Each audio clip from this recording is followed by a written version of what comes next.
Hello there, ladies and gentlemen, and welcome to episode 93 of Geeks Who Like Sports. As always, I am Ray Carso in beautiful Los Angeles, California, and it is actually beautiful today. Alongside my best friend in the entire world over in Philadelphia, Pennsylvania, Lee Elias. Lee, how are you today? I'm doing good, Ray. Got a heavy sports show today. A lot of good topics to talk about that are going to somewhat be evergreen because we're going to be talking about Tom Brady. Also some great geek news. We're going to break down WandaVision episode 3, which had some huge reveals at it, but you got to wait till the middle of the show to hear about that, or you could just fast forward using the time codes. Yes. Weather in Philadelphia is a chilly overcast, but that's typical for this time of the year. I would take the sunshine today. I'm not going to lie to you, but we're fine here, Ray. How are you? I am doing well. You know, it actually rained most of the weekend, so this is the sun in California. Yes, it rained most of the weekend. It's a nice cool cleaned 40... up that dead body smog. Yes.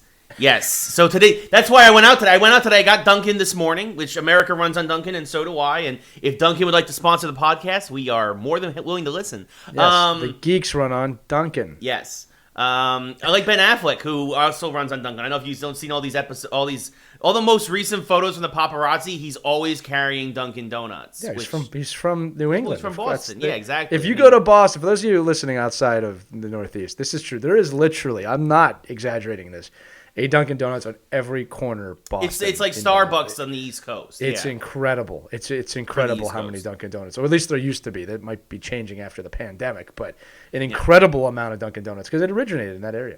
Yes. Yeah, no. So again, that's why it's also when it finally came back to LA, because they had left LA back for like 10 years, and it came out 5 years ago. It came back. I was so happy that they have a few, and one opened up near me.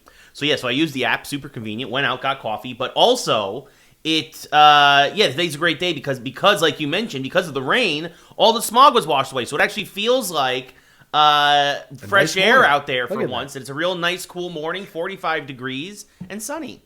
Right. You could have that here all the time. And Dunkin', and Starbucks, and diners. To be continued in episode 112. Yeah, we'll figure it out. I'd like to get my vaccine first. We'll figure it out. Anyway. If that's all it's going to take, we're going to make that happen. Yeah. And this is actually true. A friend of mine just moved out of San Francisco, and he got COVID from the move. So wow. I really don't want to move. What was he doing that he got COVID?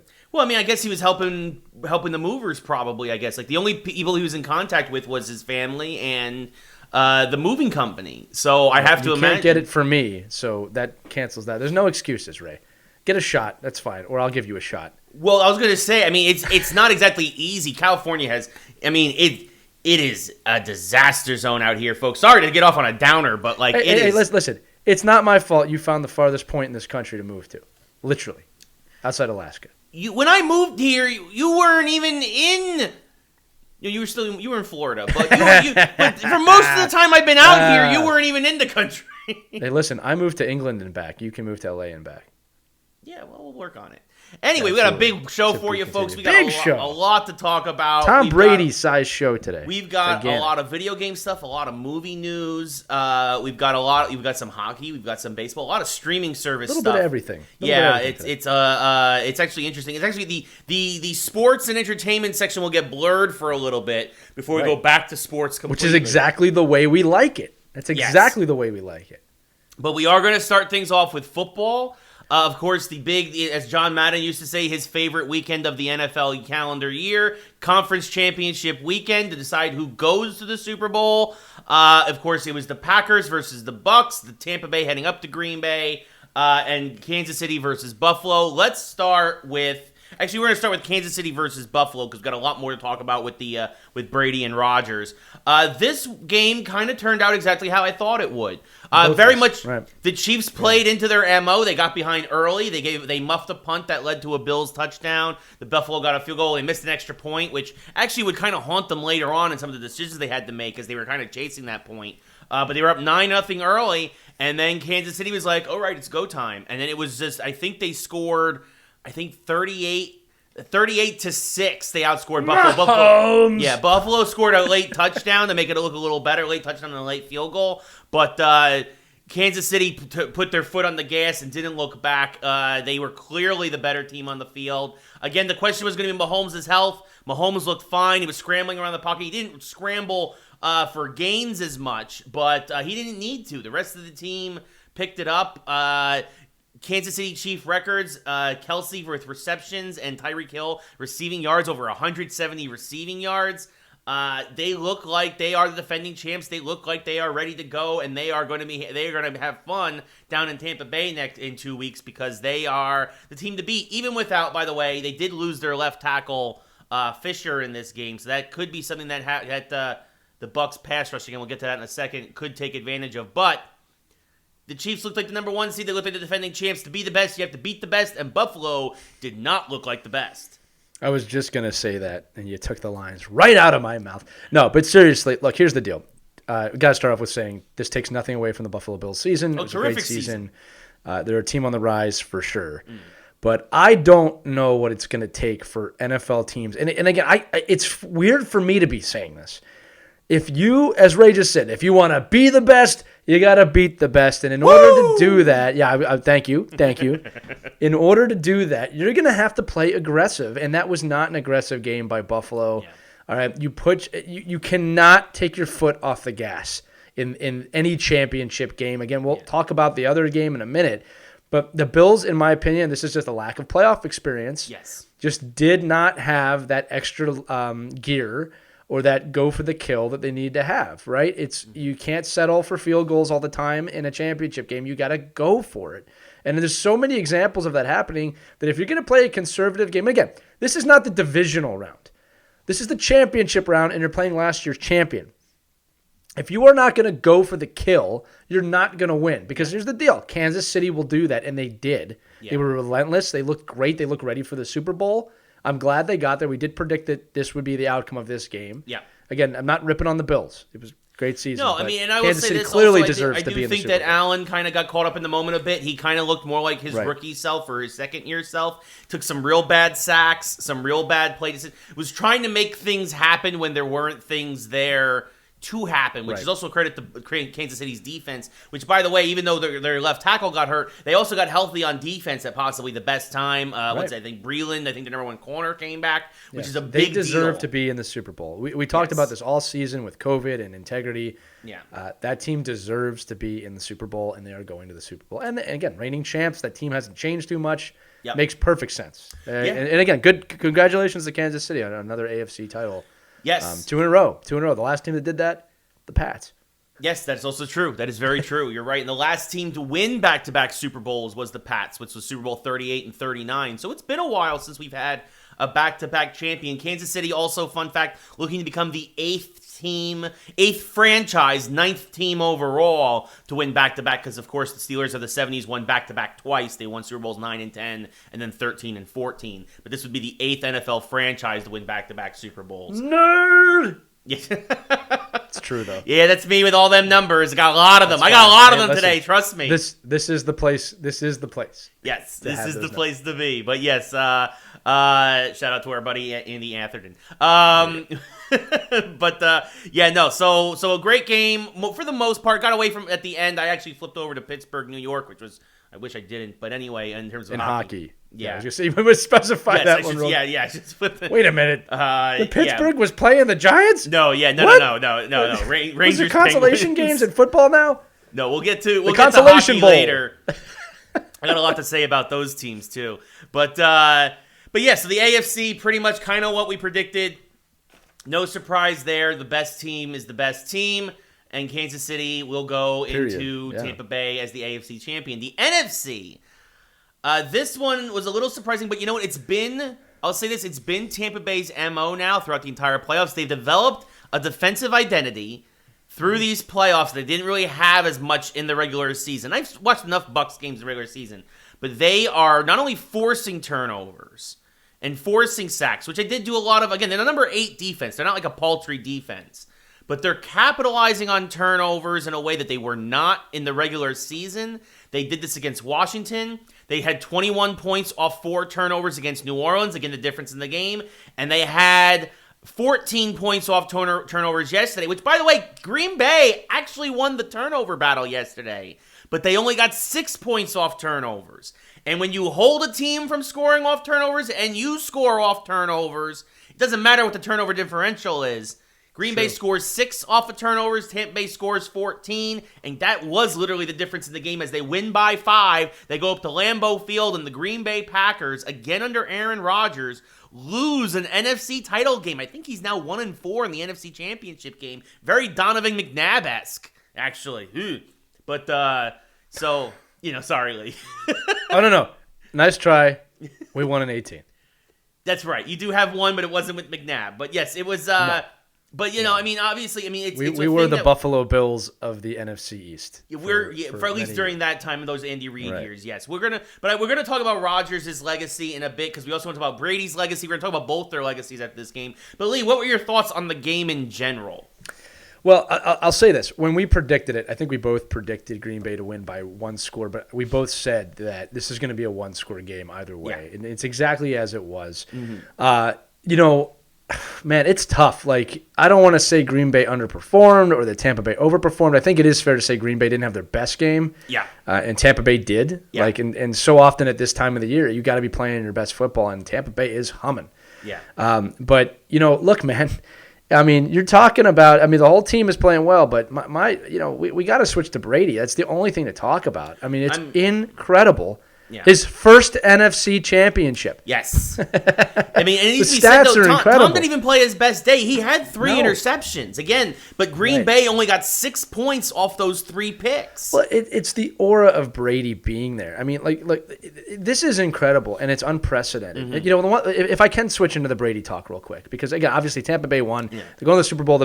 We'll talk about the Super Bowl in a moment. Yeah. All right. Because there are 2 other stories from the game itself I want to talk about, too. Well, I got to talk about Brady real quick because, this is what I want people to know. This is what makes our show unique. Mm-hmm. There's a lot of Brady lovers out there, a lot of Brady haters out there.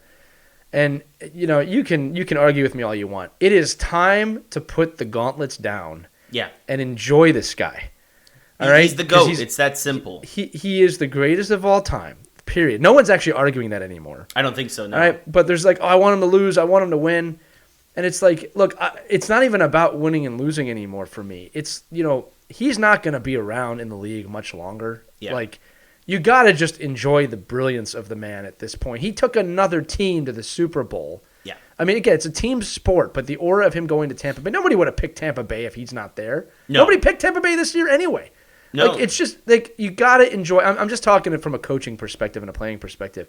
You have to try and enjoy this guy. He's got nothing to prove, and he's proving more somehow. The stats are undeniable. Yeah. The numbers are crazy. I think he is the first quarterback to win a championship in both conferences now, if I'm not mistaken. I think you might be right. Well, I don't know. How many quarterbacks have won with 2 different teams? That's your stat right there. Well, that's the thing. Right? Right? Yeah, because Kurt Warner won with 2 different. He didn't win the Super. He made it to the Super Bowl with 2 different teams, but they were both in the NFC. They were the Rams and the Cardinals. I think Brady is the first quarterback to take a team in both conferences to a Super Bowl. His 10th Super Bowl. The stat I love. This is an amazing stat I saw. It's the crazy level of stats now that are starting to make me like, wow. And again, people could say, oh, you could pull those stats out anywhere. Not one like this. Statistically speaking, all right, Tom Brady's in his 10th Super Bowl, I think, in 21 years. Yeah. Which is a 46%, I think, ratio. Yeah, he basically goes basically half the time. All right, time. Yeah, so 46% of the time he's playing football, he goes to the Super Bowl. The other stat was, I think Steph Curry hits a three-pointer 43% of the time. So the stat is now you have more of a chance that Tom Brady is going to the Super Bowl than Steph Curry making a three-pointer, who is the greatest three-point shooter in the history of the NBA. Yeah. That's an incredible stat, Ray. That's an incredible stat. I think what's even more incredible, again, not just going to the Super Bowl, but winning the Super Bowl. With this Super Bowl run, this is a fact. This is crazy because remember, as the Super Bowl champion, that means he's won 6 games against the NFC. The NFC. Right. He now is tied for 5th all time in playoff wins in the NFC against NFC opponents. I should say. Yeah. Like he's tied Joe Montana, who played most of his career in the NFC, because he's won so many.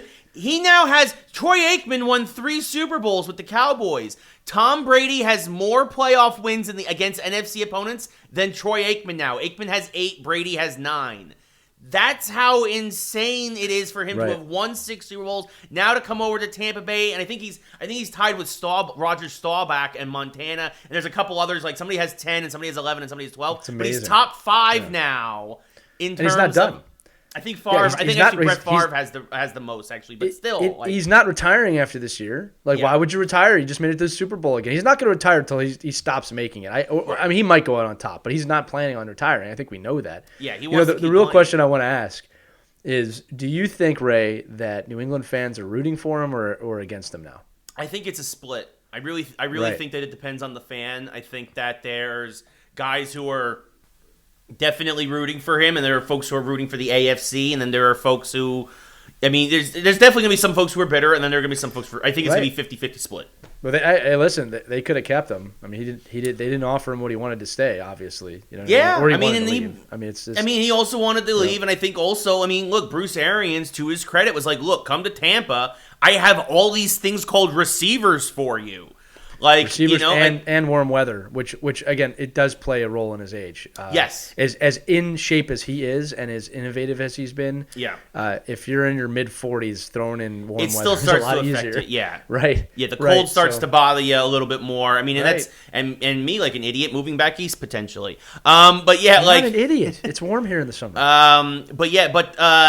also first time needs to be said. This is the first time a team will be in their home stadium for Right, the Super huge. Bowl. There are people that forget. People always say the 79 Rams. The 79 Rams played in the Rose Bowl. That was not the 79 Rams home stadium. They played at the Coliseum. The Rose Bowl, of course, where USC plays, used to be a regular Super Bowl site back in the day because Right. it was a bigger stadium. It was a bigger. It's just the closest example, but it's not accurate. But it's correct. Exactly. Yeah. It was as close. That was as close as it came. But yeah, this is a huge deal again. Yeah, first time a team is playing in their home stadium, and yeah, it's yeah. I mean, also It's amazing. Tampa Bay. It's a great storyline, all of it. And Tampa Bay. This means now that Florida has sent a contender, specifically Tampa Bay, in all the major sports. Every team in the major sports in Tampa Bay has gone to the championship this year. The Lightning won the Cup. The Rays lost the World Series. The Bucks are now in the Super Bowl, and of course, Miami and Orlando are the two closest teams to Tampa, but the Heat, of course, lost to the Lakers. Look, So. the point is that the state of Florida is technically the state of champions right now in a lot of ways, right? And that does shift from time to time. But if you're a Florida fan, you're having a great year. I mean, and I guess the Magic would be the closest to Tampa, like you said. Yeah, but I'm sure there's but a lot you still of Heat probably fans there's out probably there. a lot of folks who still Right. probably root for the Heat too. You know, so Right, just Tampa Bay is a city of championship sports now on the map. Hey, look, this is the thing that Tampa Bay has always done a little bit better than the eastern side of Florida, in my opinion. Is like again the western. For those of you who've never been there, the western side of Florida is very different from the eastern side of Florida in a lot of different ways, especially South Florida. Yes. And obviously, the farther up the Panhandle you go, things change dramatically. yes, yeah. But Tampa Bay, very much a different type of city. But hey, good for them. So listen, before we get to the Super Bowl, I do want to talk about Aaron Rodgers just very briefly. Well, before we get to Rodgers, I do want to clear up two quick things from the actual game itself. Two big Sure, things. please. And one will lead us into Rodgers. The first, though, a lot of folks were harping on the pass interference penalty at the end of the game that basically sealed the deal for the Bucs. I will say this. This was one of... I'm really curious to see what the grades are. For those who don't know, obviously every officiating crew gets a grade at the end of the week. This was one of the worst called games, playoff games I can remember in history. Not calls overall. Yeah, which is... Right. Consistently... And I get it. The refs swallowed the whistle, and that's fine if you're going to call the whole game like that. A reason why I think a lot of folks had a lot of problems with that PI call is that was the first pass interference call of the entire game. And it was the right call. The dude was holding his jersey. It was the right call. Right. But when you swallow your whistle for stuff that was just as egregious in the first quarter, we're basically saying call the first quarter the same way you call the fourth quarter. And the refs didn't do that. And so a lot of folks obviously are mad, but I'm going to say right now that's not the reason why Green Bay lost the game, although obviously there's a microscope on that play. Well, the problem with this is kind of what it annoys me. It annoys me on two sides of the conversation at this point of the year because it just fuels the NFL's getting the golden boy back in the Super Bowl, and it's like, guys, they've got no reason to do that. Like, it's they got no reason to do that. Like, if it's a bad called game, the NFL wanted Green Bay versus Kansas City, a rematch of Super Bowl 1. Right. You know what I mean? Like, it's just like, come on. Come on. They don't want, So, again, like, but at this time of the year, Ray, as you alluded to, everything's under a microscope. All the conspiracy theorists come out. Here's the deal, friends. The simplest explanation tends to be the right one. Yeah. Right? The simplest explanation in the election was Trump lost. Yeah. The simplest explanation here is Green Bay lost. Yeah. Right? With mediocre officiating. Again, that one Green Bay had their opportunities. They picked off Tom Brady 3 times and did nothing with the ball. Come on. I just have personally a problem with armchair. Yeah, armchair. Yeah, Monday morning armchair quarterback. Yes, that's how I'm so not that I can't remember the name for it. I have so little tolerance for that kind of like they're doing it. It's a conspiracy. It's not. It's just not. You know what the truth is, everybody? It is really hard to win. Yeah. I say this all the time. This is like the most obvious statement, but people don't think about it. One team wins. Mm-hmm. The odds are never in your favor. It is insanely hard to win at anything, period. Yeah. That's why when you have people like Tom Brady or Alabama football or LeBron James or Wayne Gretzky or Don Unitas or whatever you want to do, it's Derek hard. Jeter, that's the greatness level of these people. Yeah. Right? And then there's the thing of just like, my kid could be this. No.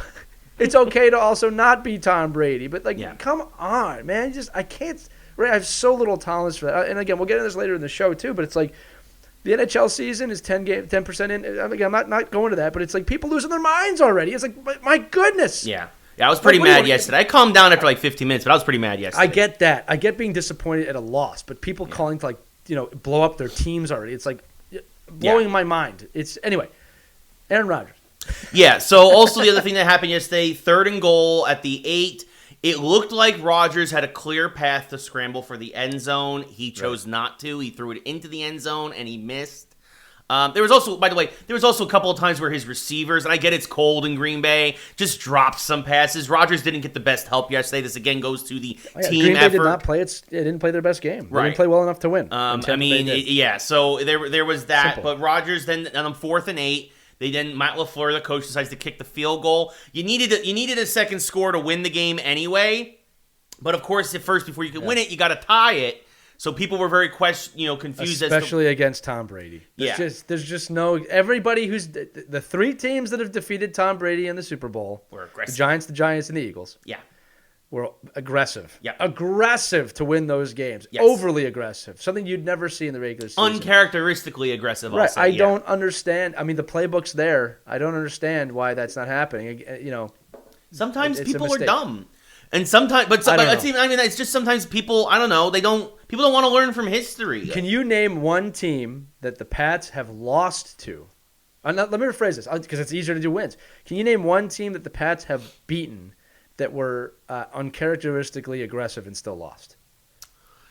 I'll give you a funny example. Atlanta was uncharacteristically aggressive in the first half. Yes. And then for some reason stopped. That's the thing, is that some teams took their foot off the gas. Even Buffalo yesterday started off very aggressive and then took their foot off the gas in the first quarter. I'm going to tell you this. There's this story that you might not have heard called The Tortoise and the Hare.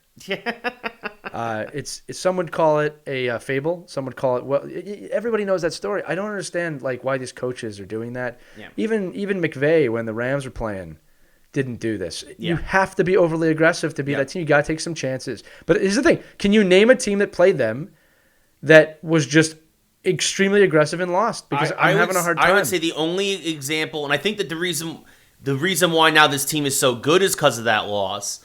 I will say the Chiefs 2 years ago in the AFC Championship game where literally it went to overtime. It was literally whoever got the ball first was going to win that game, and the Patriots won on the coin toss. I'm speaking specifically Super Bowls, but that is a great example of an AFC team taking on an AFC team. And like I said, look, every great dynasty, not so much winner, every great dynasty is built off the back of typically another dynasty. And you can go through every sport. The Chiefs had to beat the Pats to to become champions. I'm not saying they're a dynasty yet. The Chicago Blackhawks had to beat the Detroit Red Wings, which is hilarious because they both are horrible hockey teams now. Yes. Right? The Yankees, right? You didn't just show up out of nowhere. No, you had to beat the Braves. They had to beat the Braves, right? Yeah. So it's like, and obviously in basketball, you have to beat LeBron, which no one's or just doing. find 3 guys. But right. But my point is, like, they're built on the backs of other dynasties. And it's amazing to me that no one has kind of taken that approach yet. Yeah. Also, just very briefly want to mention fun story from the AFC Championship. Not really a fun story, but speaking about dynasties and the Bills, Stephon Diggs stood on the field yesterday and watched the AFC Championship celebration.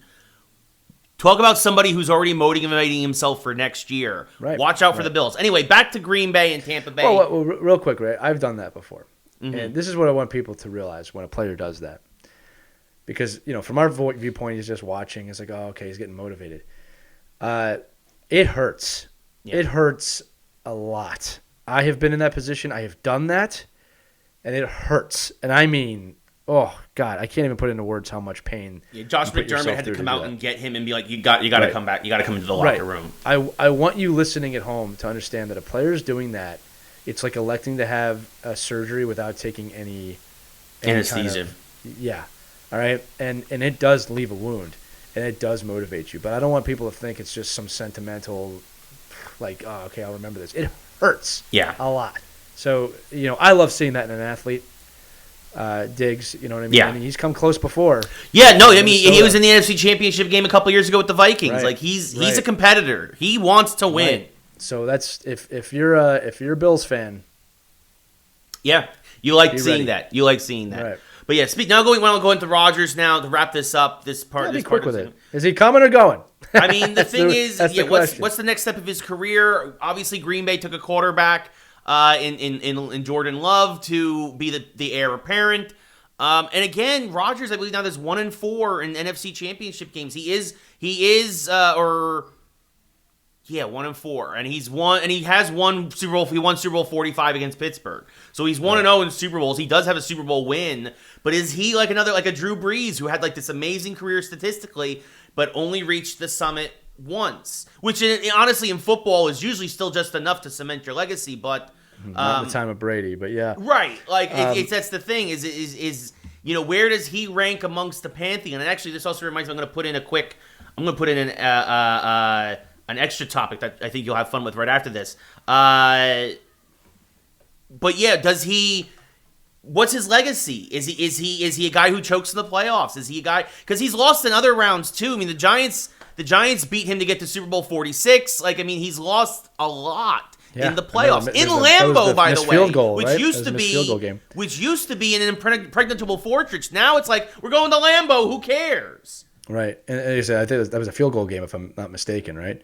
They missed a field goal, or the Giants made a field goal. I remember that was that was the game against Brett Favre to go to Super Bowl 42. Right, we right. destroyed. I'm pretty sure we beat the crap out of Rodgers in the divisional round. There was a game that I remember Green Bay was a score away, and it didn't happen. Anyway, the point is this: I'm pretty sure that was Favre's last game for Green Bay against the Giants. Right. Yeah. I think that he wants to keep playing. I think a lot of this is on Green Bay. Mm-hmm. And the question for me is not, does he want to come back? I think if Green Bay wants him back, he's back. I don't think there's a question on that. It's if Green Bay doesn't want him back, what does he want to do? And does anybody else want him? Now, obviously, there will be teams that want him. Mm-hmm. So I don't think he's done. That's me personally. I think he's going to be around for a few more years, to be perfectly honest with you. Again, in the time of Brady, there's really no excuse to retire before you're 49. Yeah, so, without barring injuries and stuff like that, yeah. Right. So we'll see. I don't think he's retiring. No, neither do I. I'm curious. I mean, there's a lot of teams that need quarterbacks right now, and that actually leads me into my next topic. Philip Rivers announced his retirement in Indianapolis. He had an amazing career, but he's a guy who never won the Super Bowl. He never even got into the conference championship. His Charger teams usually never got farther than the divisional round, usually because they had terrible kickers. Right. But and then this year, obviously, it was a field goal game against Buffalo, a nail biter. But he said he's done. He's going to go move back to Southern California with his 25 children or whatever. It's not that many, but like it's a few. Yeah, and so that's it. But I want to quickly throw out there, to me, Rivers is a top 3 quarterback to never win a Super Bowl. Easily. So and the only guys ahead of him, in my opinion, is Marino and Jim Kelly. It's a top 3 trash talker too. He is a very good trash talker, yes.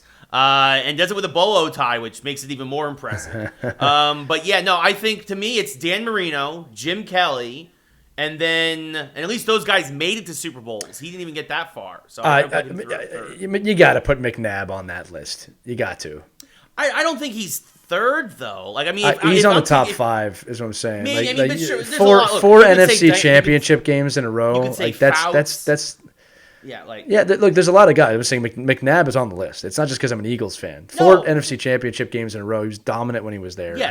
I mean, he's on the at least top 10 of that list. No, I'll definitely give McNabb top 10. I could even see top 5 for sure. Right. But I mean, I think that Rivers is cemented at third on that list behind Marino and Kelly. Especially when you look at the teams surrounding him. Yeah.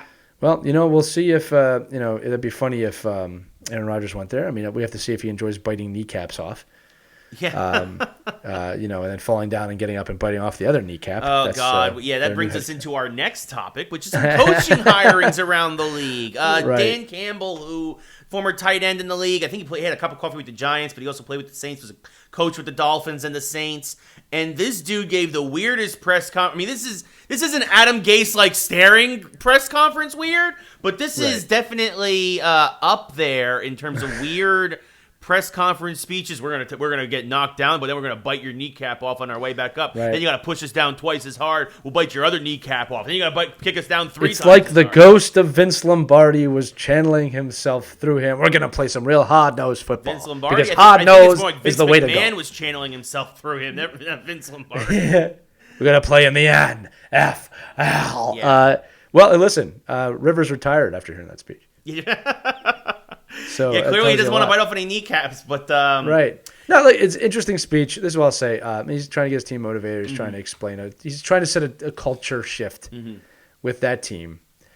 I'll just say this: time will tell if it works. It was a very old school speech. He's exactly the type of guy that you would expect to give that speech. Yeah. But he's setting a standard for his team right now, and hopefully they can match it. Because if they won't, that will go down as one of the funniest speeches in. I mean, it'll go up there with the Adam Gase staring weirdly into space thing during the Jets press conference. Yeah, yeah. I mean, I don't know. I mean, there's a lot of trouble in Detroit. There's a lot of turmoil. They're talking about trading Stafford. The Lions have a long road ahead of them. So we'll just end with that. Eagles hire Sirianni, the offensive coordinator from the Colts. I think this is an okay hire. I mean, obviously we'll know in the end, but I think that quarterback. Yeah. I think that considering, to me, the best coaching candidate is still in the playoffs, and that's Eric Bieniemy, the offensive coordinator for the Chiefs. And so I'm kind of curious as to why so many guys. I get Jacksonville with Urban Meyer and a couple others, but a lot of teams are pulling the trigger super quick on a lot of these coaches. Ray, I think what happens in the NFL is that there's only so much time before the draft. I think that when you talk about coaching in the NFL, it's not that guys are a dime a dozen. I don't want to say that. I don't think it's fair, but I mean, how much variance are we talking about? You know what I mean? And look, here's the thing. The stat I would look at is how many of Belichick's assistants have become head coaches and failed. In fact, I think Patricia is going back to New England now. Yeah. Yeah, but Bieniemy's an Andy Reid guy. He's not a Bill Belichick. No, I get it. I'm just saying that you got to find what fits for your system. When you find the guy, you got to move forward. You can't base it on just this guy's doing great. Because the truth is, coordinators don't always make great head coaches. They do sometimes, but by and large, they don't. And again, what I mean by that is right away, okay? Because Andy Reid was obviously a coordinator, and Belichick too. The thing is, I want to say too is that the exception, the weird exception, is typically Belichick coordinators fail. Andy Reid coordinators typically do very well. Right, but what I'm saying is, only one person's going to get that. And here's the thing. Nobody wants to be picked second. Okay, so if all the teams wait and one team gets them, then everyone's their second pick. I mean, look, there's a lot that goes into football coaching. I can actually speak from experience now since I've been coaching football for a few years. But there's no time to waste, number one. Right. If a guy fits into the system or has a system that he brings to the table that works, you got to make that decision. You got to ask yourself, how much is the other options worth to you? Right? So if the Eagles found someone that worked, they found someone that worked. And this goes for everybody. It goes for everybody. You know what I mean? So, again, coaches in the NFL get traded around a lot. All right? So we'll see what happens in Philadelphia. It's very pro-Wentz, pro-Jalen Hurts move. For sure. Which is exactly what the problem was with Peterson to Jeffrey Lurie. Is I don't think Peterson had a lot of confidence left in Wentz, and I think Lurie said no, he's our quarterback. So we'll see what happens. Again, Philadelphia, a team that just drastically underperformed last season. Drastically. Yes. Well, he also had a lot of injuries. It was also a very weird season for a lot of teams. But, yeah, no, exactly. Last story quickly, speaking about quarterbacks, somebody that we're going to be keeping an eye on just because of the story around him. And again, former first-round draft pick Dwayne Haskins, let go by the Washington football team, has signed a 1-year deal with the Pittsburgh Steelers. Not saying he's replacing Ben Roethlisberger. He's not. He's not replacing that. But that's in the coaching tree. Like, Tomlin is somebody who I could see straightening that guy out. Also, if Roethlisberger comes back for another year, that's somebody you'd want him to learn behind. Haskins immediately got thrown into the fire in Washington. Also, somebody who's an expert in rehabbing their image, probably not an expert, but who did a decent job of it with Roethlisberger. He'll always have those charges against him for the rape, but I guess in the standard NFL way, it kind of got swept under the rug. And Haskins obviously didn't have anything nearly that bad accused of him. He just went to a strip club. And the healthy competition. I think it'll be good for Roethlisberger to have a young kid behind him that could step into that role at any second. He's not replacing Roethlisberger, though. The 1-year contract shows the amount of confidence they have in him as a long-term option. Yeah. And I think a lot of successful football teams have 2 good quarterbacks nowadays. They have that second guy that could step in, Haskins.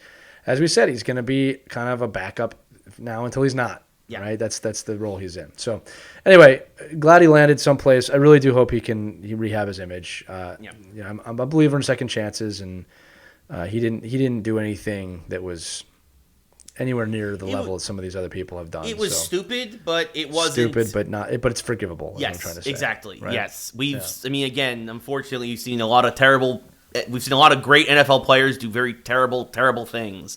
And what Haskins did was not terrible. Up to the level of killing someone. So, yes. Yeah. So, anyway, not going to go in that. Speaking of things that are dead, NBC Sports. Right. Sorry, bad transition. But NBC Sports. No, that wasn't bad. It's fair. Dying. Things that are dying. Yeah, NBC Sports has announced that NBC Sports Network is going to have the plug pulled after the 2021 this hockey season, I believe.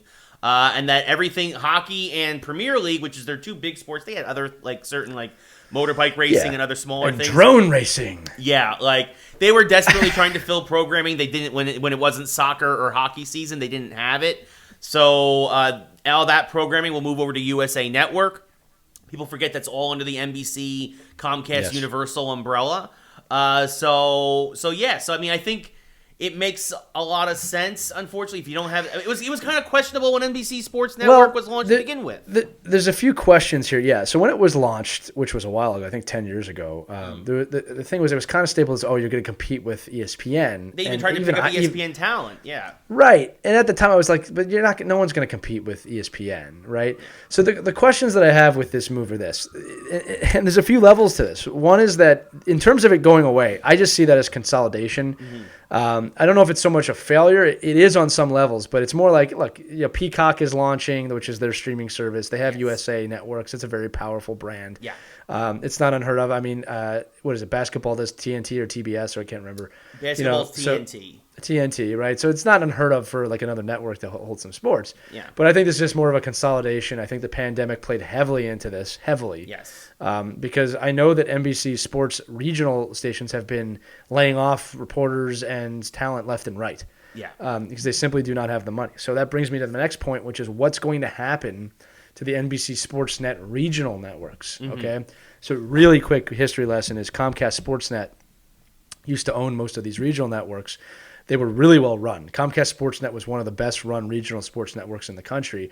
NBC was bought by Comcast, and then it became NBC Sports Network, and apparently it was just run very poorly, right? It hasn't been the same since. So, again, I'll use Philadelphia. They have been laying off talent left and right. I mean, it's incredible how many announcers have been laid off. Their broadcast crews are down to maybe 4 or 5 people now. On game nights, which is not what it used to be. And I think that's a lot what I just said. Mm-hmm. So what's going to happen to NBC, SN, Philadelphia, or Washington, or any of the other cities that have this? I don't know. Maybe they revert back just to being like the Philadelphia Sports Network. I have no idea. Yeah. But in terms of the larger national network, NBCSN, yeah, it's this consolidation. It's kind of sad to see it go, but at the same time, hockey's not going anywhere. Premier League's not going anywhere. They're worth quite a bit of money. Yes. Not NFL money, but they're worth millions of dollars. Yes. They're worth it's broadcasting. not going anywhere. Yeah, they are. They are, right? Yeah. And again, look, with streaming, again, this is the other thing too. And that's what no one's really talking about with this. There's a streaming element to this. Yes. Right? It is not, we are not far off, maybe much sooner than we think, and I'm alluding to this, from a major streaming network buying sports. Yes. Why would Netflix not buy the NHL rights? And I'm not saying that they should or shouldn't. I mean, even that, I watched the Rangers-Penguins game on ESPN Plus last night. There you go. Yeah. Why would some of these streaming networks not start buying up league rights? Yeah. Okay? At some point, you have to realize that's the future. A lot of these networks are ending 10-year deals now, broadcast deals. I wouldn't want a 10-year broadcast deal on cable right now. I'd want Netflix or Yahoo, Yahoo's been experimenting with the NFL, but Disney Plus might. If I'm Disney Plus right now, I'd be buying up as many sports rights as I can. It goes on a platform. You already have the audience. Well, I was going to say, they already have ESPN Plus. Disney, right. You have the bundle of ESPN Plus, Hulu, and ESPN Plus. It would make sense for them to just try and get exclusive rights. And we mentioned that last week. We're mentioning it now, and it's actually very funny because it's kind of sports adjacent. But one of the big things that a lot of wrestling fans were like, well, what's going to happen? Like, will Wednesday Night Hockey supplant NXT? Because USA Network airs wrestling 2 of the 5 nights a week. The other one, SmackDown, is on Fox. But NBC and WWE have always had a very good relationship. Obviously, the original iteration of the XFL was on NBC exclusively. Right. And McMahon has always had a good relationship with them. So it was just announced this morning, literally just broke this morning as we're recording it. We're recording this, by the way, on January 25th, Monday, January 25th, a little earlier than normal because obviously the playoff games are over. WWE Network, is basically being folded into Peacock.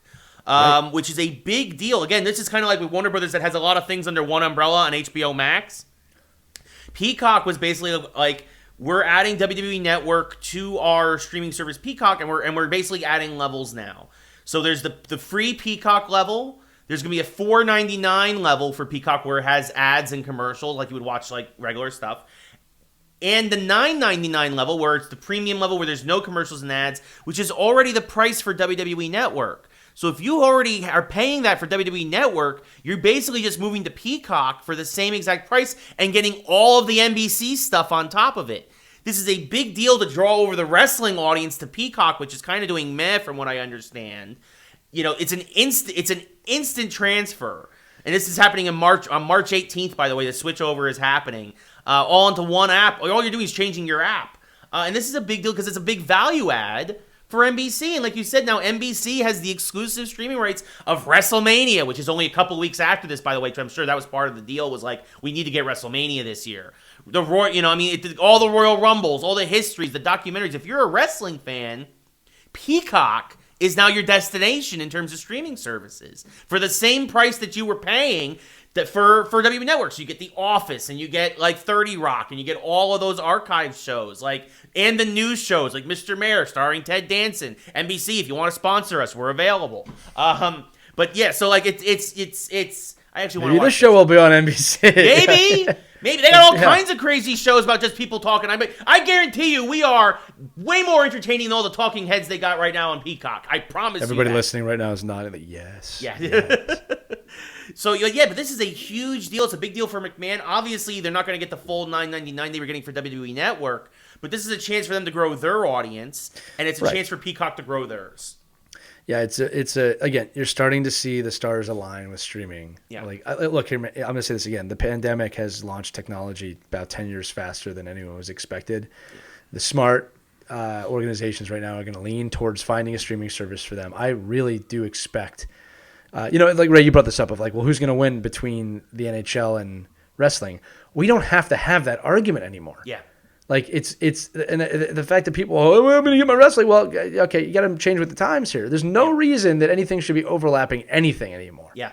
All right. So and that's what I'm trying to say. Like, that's why I'm not fearful of it. Streaming is the future. There's no doubt about that. Yes. Right. For those of you holding on to your cable boxes, All right, and I believe that the dominoes will fall. At some point in the next 2 years, a major streaming service is going to buy the rights to a professional sports league. Yeah. And that will be it. They will all fall in line after that. Yeah. No, I agree. And honestly, yeah, I don't think this is the domino that's going to, but this is the beginning of the trend. You're seeing this. Right. This is again, Right. This is kind of sports adjacent. And so that's a big deal. But yeah, so speaking of hockey, and yeah, again, if you want to watch Wednesday Night Hockey, Peacock $9.99, NXT will be there, I'm sure, live. So speaking of hockey, we mentioned at the beginning of the show, it's the 10% mark of the season. The Rangers had a real bad loss last night to Pittsburgh. I was very, very mad. Yeah, I mean, some teams are looking good, some teams aren't. Again, it's tough to say. No preseason. It's only 5-6 game mark for a lot of teams. Some teams I think have played a little bit more, but like it's one of those things where a slow start will kill you. You can't you can't make the playoffs in the first week of the season, but you can knock yourself out of the playoffs. And I know my Rangers starting 1-3-1 look really rough. Lafreniere has not scored a point thus far in his first 5 NHL games. Shesterkin is giving up some really soft goals. Just watching them yesterday was the first real time I really watched hockey. And the Rangers, a lot of swings and misses on one-timers. I mean, they looked like the Mets out there, just whiff. It was like really bad. I mean, and like Pittsburgh did not play a great game and overall. But they got a couple of soft goals against Shesterkin. And as a Ranger fan now, I'm starting to get a little worried because, again, it may not sound like a lot. It's like, oh, well, they're 1-3-1. Again, it's only a 56-game season. And as Pittsburgh's winning games, Boston's winning games, remember in the division now this year, Philly's winning games, although they looked really bad against Boston the other night. But like overall, we got a lot of teams that go. Even the Devils are playing right better right now, and that really turns my stomach.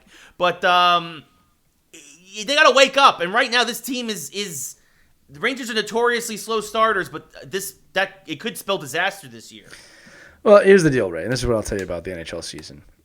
Is because every game is a divisional game, things can turn around very quickly. Yeah. So this is what I'll say. There are a few teams right now that are just having unbelievably bad starts, and they're probably not going to make the playoffs. But a team like the Rangers, if they find their groove, they go on a 5-game winning streak, suddenly they might be top of the division. So as you said, patience is a virtue right now. I'm seeing a lot of people freak out. You know how you know. By the way, everybody, you want to know how you know this is like not the time to freak out yet? Because you're seeing a lot of blowout losses and blowout victories. 6-1 losses, which the Flyers did. They're not normal in the NHL. 5-1, like these gigantic variances just shows you that a lot of these teams aren't in full form yet. Now, some of those teams that got killed like that won't make the playoffs for sure, but you got to give this time. 10% mark, it is the 10% mark. But in divisional play, and this is the gift of this season because every game is a division game, you can flip your season around very, very fast. Yeah, or bury yourself very fast. Exactly. So, and I've said this. I said I think about a 10-point variance is the threshold this year. And what I mean by that is if you're outside 10 points of a playoff spot, you're not making the playoffs, right? But every team is still within that 10-point variance. I think in another 5 games to 10 games, we're going to really start to see, okay, who's in trouble. Right, so for example, just to use the Rangers and the East Division, the Rangers are in last with 3 points. Washington's leading the division with 9, and you have a game at hand. So if you were playing Washington next, and you played 2 games, suddenly you could be tied with them, just like that, for first place, right? Assuming none of the other teams continue to win. So I still think it's a little bit early. The Rangers have a lot of pieces that could help them get there. Unfortunately, their goaltending has been the problem, which is surprising because it's usually been put on Lundqvist. It just turns out it's a New York thing. But we'll see what happens. And again, like I said, I'm seeing people calling for their teams to be exploded. And I'm like, yo, relax. By the way, right now, I'm looking at the table right now, okay? Most teams are 4, 5, or 6 games in. Right now is when the season would be starting. Right. So I'd say the next week is insanely important. So we'll see what happens. Yeah, we will. It'll be interesting to see for sure. There's a lot of hockey left to play, but it is I will say this: the Rangers, at least. I mean, it is a little worrying for what we've seen thus far, like you said. You should be worried, but you should also not be like they suck and they're done and this is a horrible team. I was very mad yesterday because I also hate losing to Pittsburgh. Everybody does. But this is what I'll tell you. The Rangers are in last place. They are by far the best last place team in the NHL right now, if you know what I'm trying to say. Yes. Like, they could turn that around. Like, I don't expect Ottawa or Detroit. Yeah. Right? Or they're not going to turn their seasons around, most likely. You know what I mean? So, like, we'll see. We'll see. Yeah, I'm calling it now. Yeah. The other big thing, a big trade this week in hockey. Blockbuster. Line A and Roslovic from Winnipeg. I can never say his name. I'll never be able to say his name.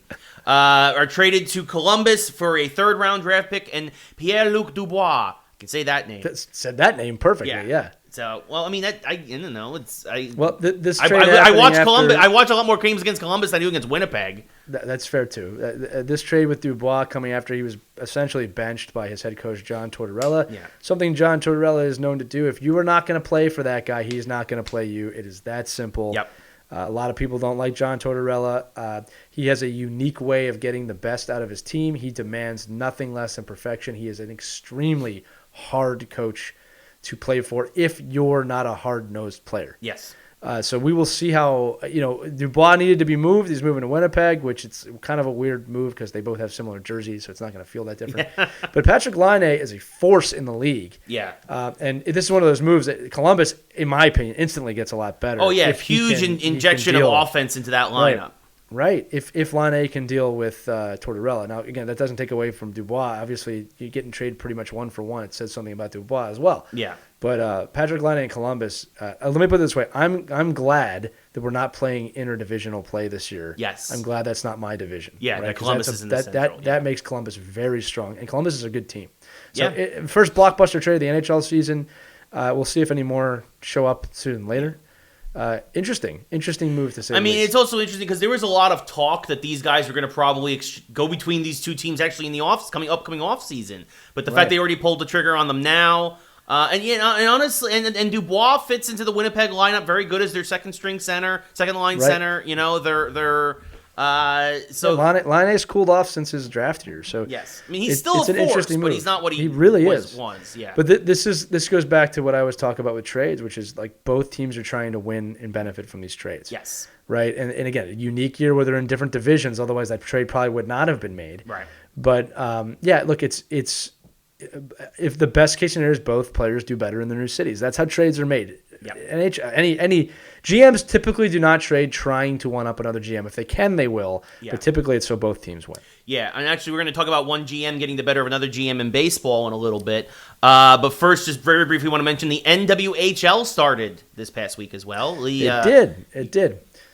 Yeah, so we want to bring this up because one, it's a great deal for women's hockey and hockey in general. But the NWHL finding a way to survive in these trying times, obviously not a massive money-making league.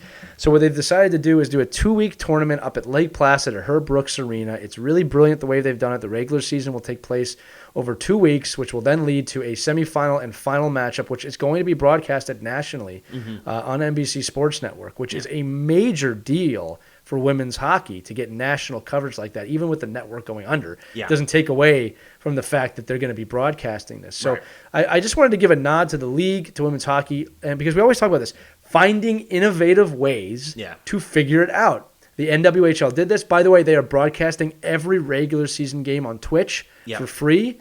I was watching a couple of those games last night with our producer, Caitlin. We were watching the Boston Pride versus the Buffalo Buttes. Which was really weird because one of the players I used to coach when I was younger is on the Buffalo Buttes, which is pretty cool. But the point I'm trying to say is this. Kaylee Menigan, congratulations. The point I'm trying to say is this, is that this is an innovative way to do it. They didn't just settle. They didn't just close down. They figured it out.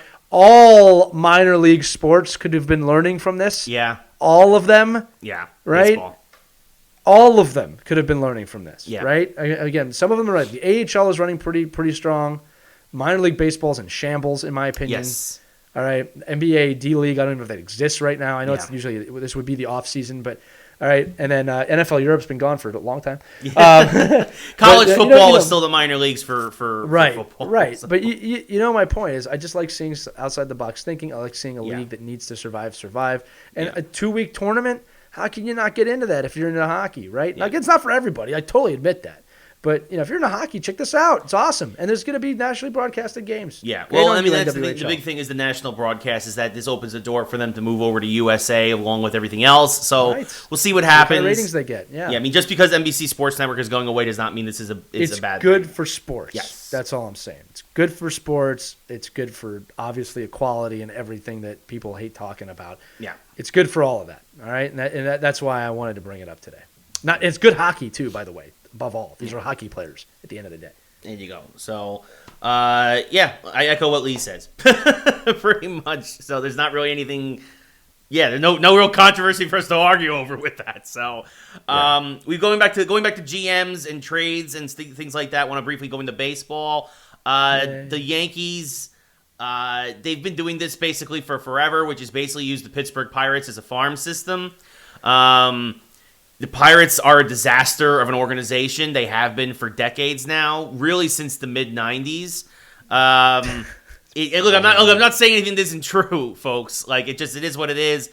The Yankees send 4 mediocre prospects over to the one guy who has a chance is probably Ujiri to be a relief pitcher in the bigs. He's got a shot, but even that's kind of a long, especially in the Yankee system, that was a long shot. With Pittsburgh, he's got a little bit less of a resistance getting the bigs. But the Yankees get one of Pittsburgh's best pitchers in Jameson Taillon, who's coming off Tommy John surgery. So he's under contract for the next 3 years. So even if he doesn't pan out this year, he's an affordable contract. He's in the prime of his career. Arguably, he's 29 years old.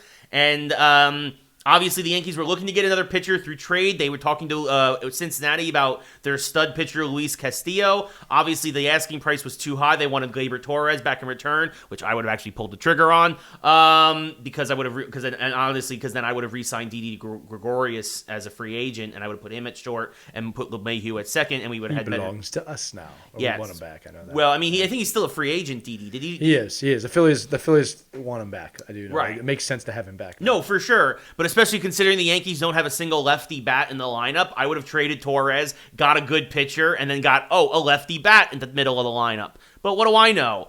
Probably more than Brian Cashman. But I'll give Cashman credit where it's due.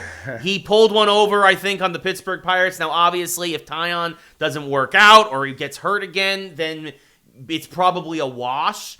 But on the surface, this is a win for the Yankees.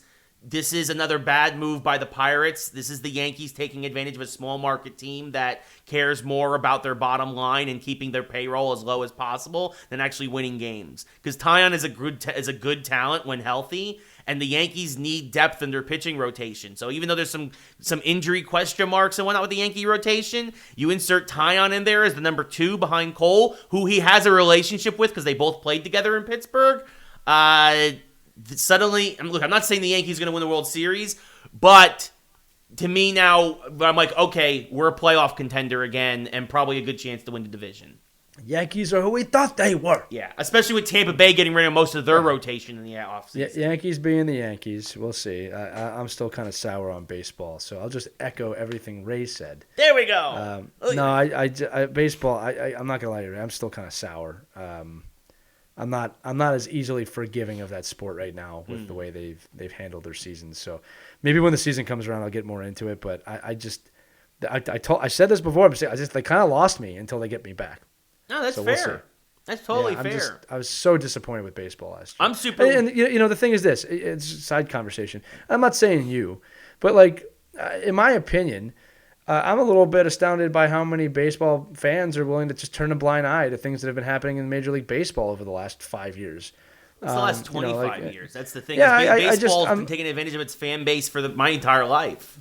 Right, and I'm just a little bit astounded by that. And Ray, I think you've known this. When the NHL has screwed up, I'm very vocal about it. I'm not happy about it, and I say stuff about it. I haven't done anything I would boycott the game yet. I'm not saying baseball fans should boycott the game, but just sweeping it under the rug. Yeah. All right, well, you're going to get what you pay for now, okay? And they're going to keep doing this crap. All right, I am sour against baseball, and I desperately want to not be sour. I will say that. All right? I want the game back. I love the game. Yeah, well, I mean, that's the thing. I mean, it's like, look, I call him out just as much as anybody. It's like, I mean, God knows we've talked about how bad some of the bad decisions that Manfred, talk about how bad Manfred is all the time. I'm going to say this again. Just the Astros cheating to win. That whole the way they handled this last season. it really bothers me. Yeah. It really, again, and people, the steroids is kind of, everybody was doing them. So there's actually some level of, competition with that. Yeah. Like, you can argue home run records for sure, but in terms of the competition, it's pretty even. Yeah. A team cheated to win your title. Yeah. Cheated. And they're still the champion. It's not horrible. even that they're still the champions, it's that all the players are still in baseball. Yeah, something's like, off I'm there. fine with, like, you want to Pete like, you're not Rose gonna ain't take in the Hall of Fame. Yeah, you're not going to... I got a problem with that. Like, I just don't get it. Yeah, you're not going to take away the 1919 title from the Cincinnati Reds. But But can you tell me any other sports league that has scandals on that level? I can think of one, but it's not in America. Can you think of any other sports league with scandals at that level in America? No, and that's the thing. And again, and look, I'm gonna say this till I'm blue in the face. I'm not even one of those guys who says take away the title. Jose Altuve, George Springer, Carlos Correa, all those guys who we know cheated. McCann, Beltran, banned for life. Just like Shoeless Joe, just like all the Black Sox. They would fix it. They would fix it, or at least a trial should have been held in terms of however they want to do that. A public apology was not enough, right. and I'm not. I don't want to get any more into this subject because I'll be sick for the rest of the day. Yeah, that's why I'm bringing it up now, because I haven't forgotten about it. We don't have to get into it. I was going to say the only other sports league that has corruption on this level is FIFA. Yes, it's not even a league; it's an association. Yes, and the Olympics, that's a lot of corruption there. Russians in the Olympics. Yeah, so just in a generalized Russians in the Olympics. Yeah, I mean, we're not wrong. But, no, it's been proven many times. Yes, that's why a lot of times Russian athletes, like you'll see at the last Olympics, they're unaffiliated. Like they're still allowed to compete, but they're no longer allowed to athletes of Russia, but they're not Russia. Right, exactly. They're not allowed to represent the country. So they win the gold. Way they to go, IOC. Personal. Listen, you can't be in here as Russia, but you can be as another country. Well, that really fixed it. Yes. Thanks, IOC. You're awesome. Anyway, last big sports story: Conor McGregor lost in the second round, got knocked out to KO, to Poirier. Dustin Poirier. Yep. Yeah. So. The big thing about this, like, I don't watch a lot of MMA because it's not worth it to pay that much money, in my opinion. But this is obviously a time for McGregor. You kind of see this, that it's time for him to possibly think about what he's going to do with his future, if he's going to continue his career. Another guy who might retire after this. At this point, his brand is worth more as kind of retiring near the top, kind of like what Ronda Rousey did when she went to WWE, even though that didn't really work out. But trying to leverage your brand for as much as you can get without getting your head caved in, probably time for him to think about that. I don't think he's going anywhere. I think he's going to fight again. I just think he's going to pick his fights wisely because the paydays of these fights are incredible for him specifically. Yeah. What I wanted to note about this fight was the mutual respect between the fighters. That's a Conor McGregor we don't typically see. He's usually smack talking to the nth degree, and he's really, really, really good at it. Yeah. So it's just there was a lot of respect between these two fighters, which was kind of refreshing to see. When you think of Conor McGregor, he did get KO'd. I mean, Poirier brought a brilliant fight plan, kind of attacking him outside and inside. That's what McGregor left on crutches. So obviously Poirier did something right to win that. But it's funny because even after the fight, they shook hands, a lot of respect. Well done. It was just a well done thing. That's why I wanted to bring it up today, because that's not something we see in MMA or UFC quite a lot, is that kind of respect. Usually it's just spewing hatred. So that was cool. And I want to give that's where it starts to ascend boxing, which desperately needs to be ascended because boxing is in shambles too. Yeah. I also want to just say real quick, I'm not going to say their name, but there are two brothers that fight in boxing that I believe are just exploiting the sport. So I'm not going to say their name, and we're not going to ever talk about it, but I know there's people who have asked me to talk about that. I will not talk about those idiots on my show because they don't deserve not anymore.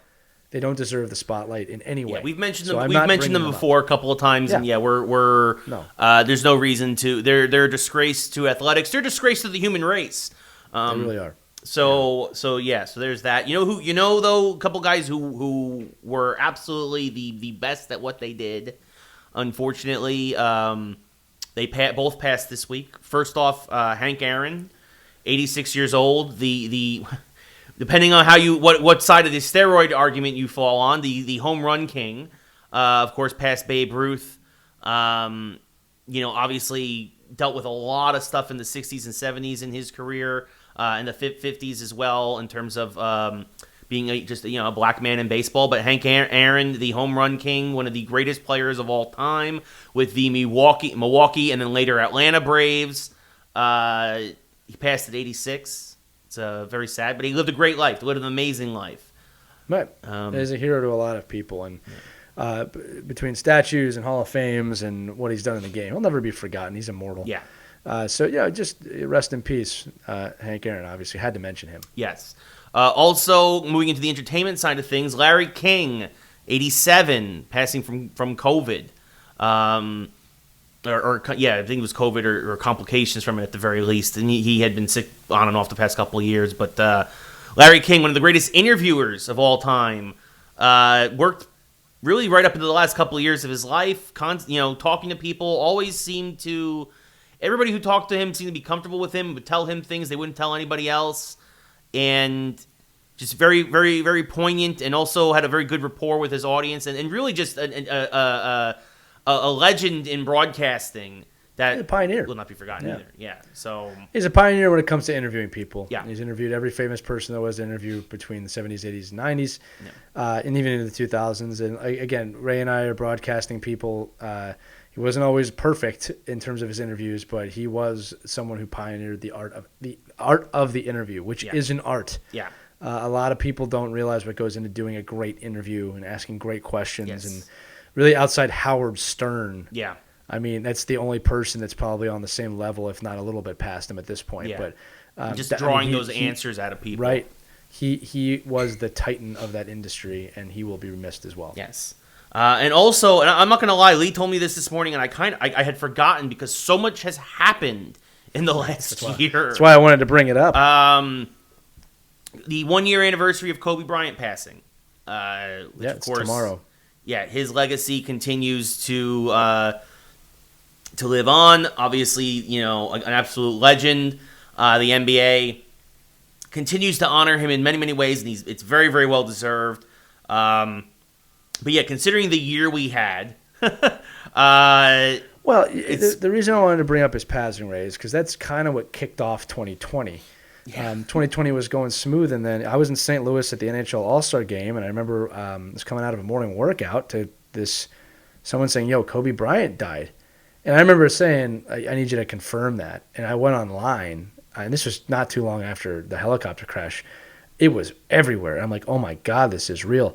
And the reason I bring it up is because, for some reason that one hit me harder than most. I don't know if it's because Kobe kind of grew up in the area I grew up in, or his commitment to excellence, or that I had read a lot about him. But something hit me with that one. I even got into playing basketball quite a bit because of that for some reason. That's how I coped with it, I guess. I mean, having not known the guy, I'm just saying. But if you think about it, that was really the first tone that 2020 was going to be horrible. Yeah. And I think it's important to note that, we're also coming up, and there's stuff to talk about. We're also coming up on the, we're only a couple months away from the NBA shutting down anniversary, which that really is the official start of coronavirus in this country. Yeah.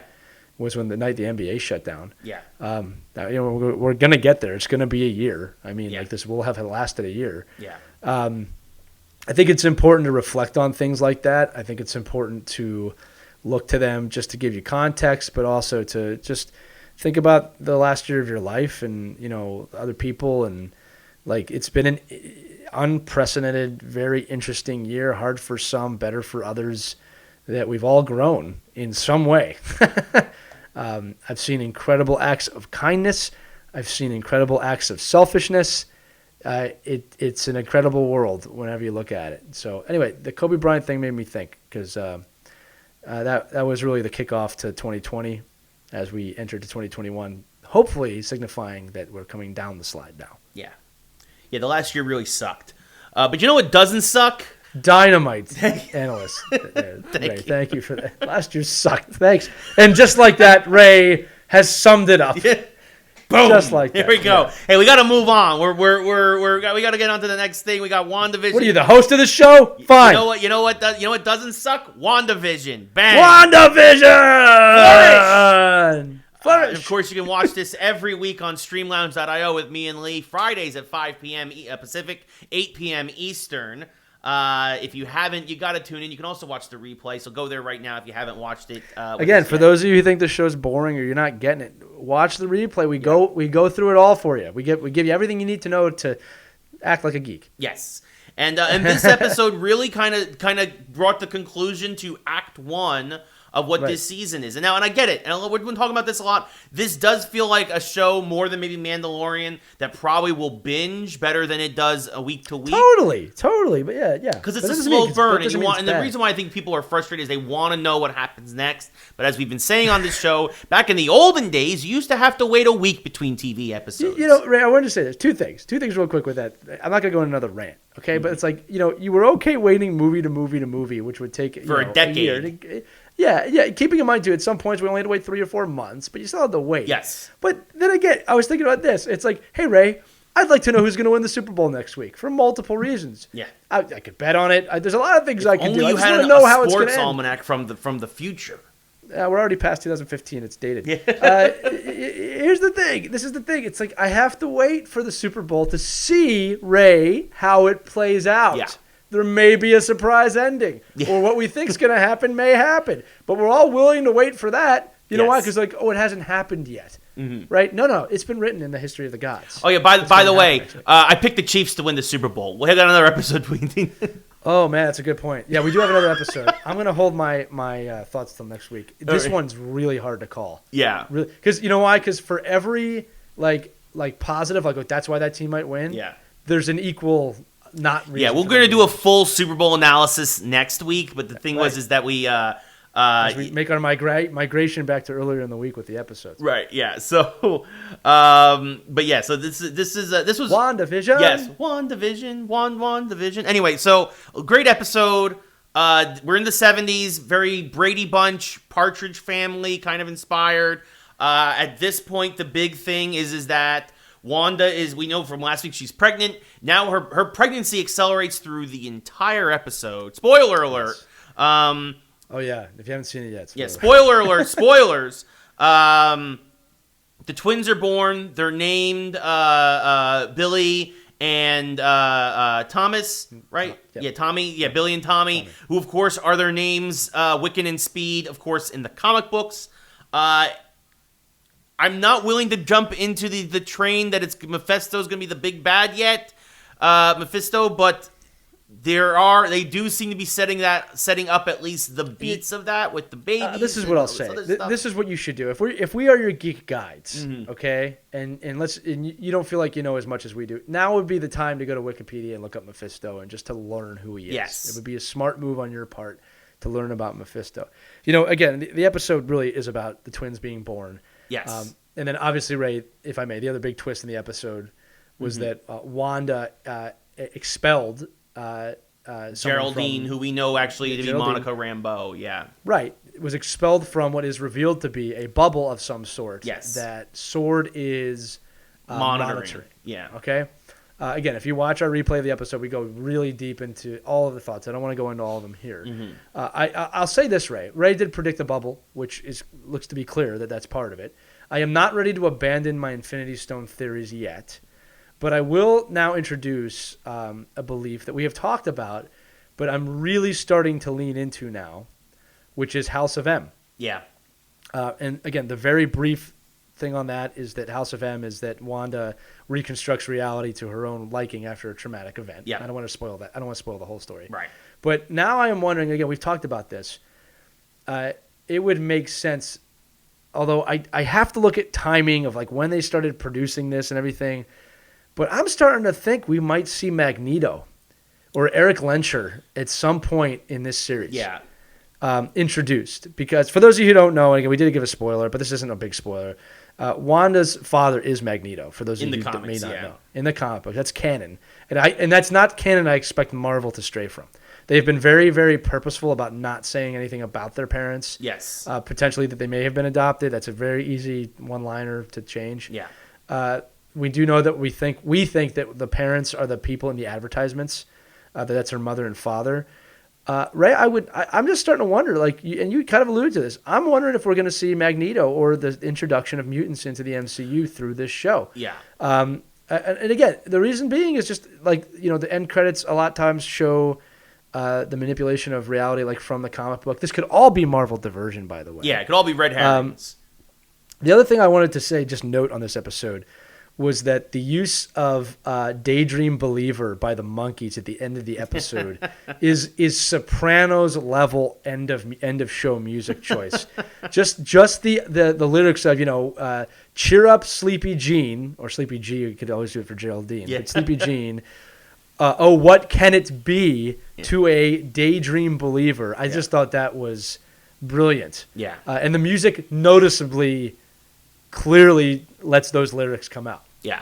Right? That has something to do with it. That's definitely not a mistake. Just a brilliant ending and reveal. Total Marvel ending. Yes. Today. And again, it's really the end of Act 1. Right. And also we get the first mention of Pietro Quicksilver in this. Yes. Which is really what kind of, it's really the first time that Wanda kind of initiates the break from reality. When she's looking at the twins, she remembers that she's a twin. She remembers her brother. And then Geraldine's the one's like, oh yeah, he was killed by Ultron.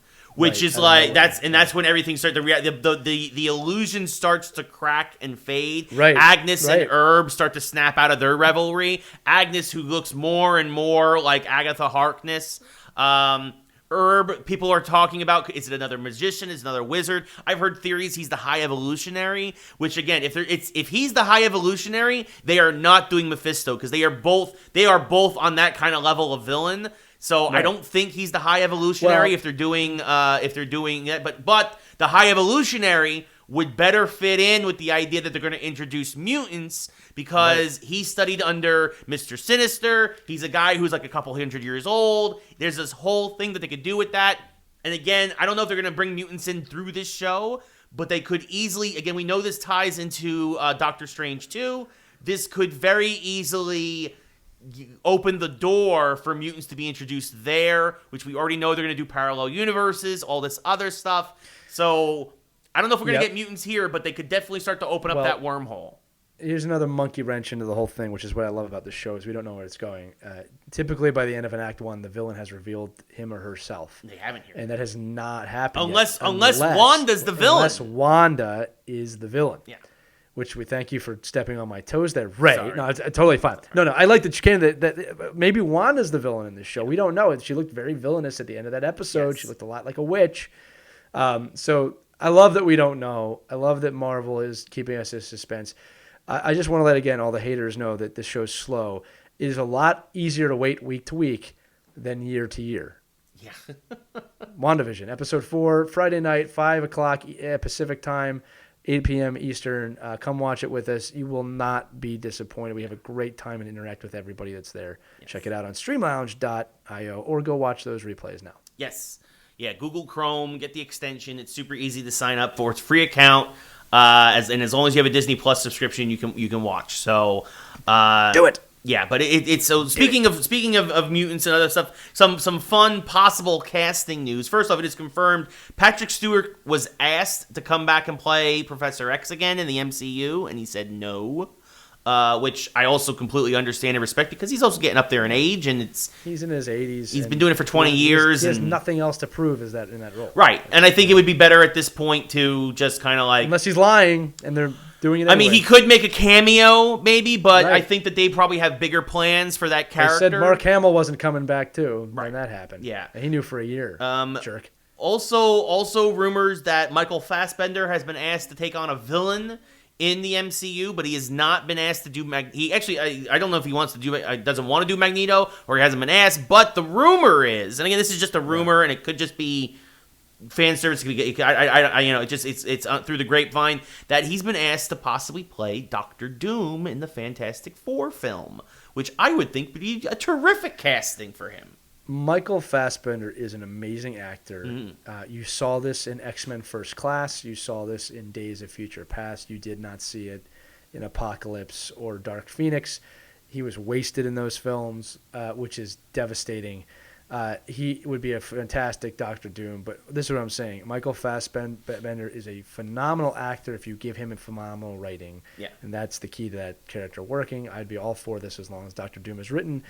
For those of you who don't know, Doctor Doom, Thanos-level villain. Yes. Thanos-level, if not more. Yeah. Right? I mean, he's basically reached been God given level like a dozen times in the MCU. Right. It's Marvel just Universe. that's never done right on film. Even the Fantastic Four movies before didn't get that right. Yeah. And the nutty part about Doctor Doom is that he's a human, so you have this kind of connection to him. Thanos is always easy because he's not human; he's from another planet. Of course, he's the Mad Titan. It's easy to be like, oh, he's a bad guy. This guy's a human being that ascends. Yes. So or descends, I guess, depending on how you look at it. So I'd be all for that. Right? Yeah, no, for sure, definitely. Curious to see what happens with that. A lot of stuff going on in the MCU, a lot of rumors. Things are picking up, folks. Last thing I'll say about Fassbender, Ray, sorry to stop the transition, is we talked about this last night. I want to say this. X-Men First Class is the only X-Men film in the modern level of Marvel filmmaking that is on an MCU level in terms of quality. None of the other X-Men films since then have reached MCU level quality. We do not group the ones before that because it's a kind of a pre-MCU time period, and they were kind of paving the way for the MCU. But First Class was an MCU level movie. Yep. And a lot of it was because of Fassbender. Mm-hmm. He was unbelievable as a young Eric Lenscher in that film. Yes. No, I agree with that. I'll definitely agree with that. Speaking of gods or godlike beings, or in this case, like monsters, yes. First trailer for Godzilla versus Kong dropped, and I don't really care. Lee, what are your thoughts? Yeah, here's the thing. That's why I want to talk about this too, because I don't really care. I don't have the same aura over this. I feel like this movie is like 20 years late. Yes. You know what I mean? Yeah. And it's like, don't get me wrong. I want to see King Kong take on Godzilla. Yeah. It's like that's a title to me that when I was 20 years ago, which I'm not super, I'm not insanely young 20 years ago. I'm in my late teens at that point. Like, I would have loved to see King Kong take on Godzilla. Funny enough, they released Godzilla and King Kong movies back 20 years ago. Yeah. But I don't know what it is. I don't know if there's just so much to pick from. It's just, it doesn't have my full excitement right now. It's a battle we've been waiting to see our entire lives.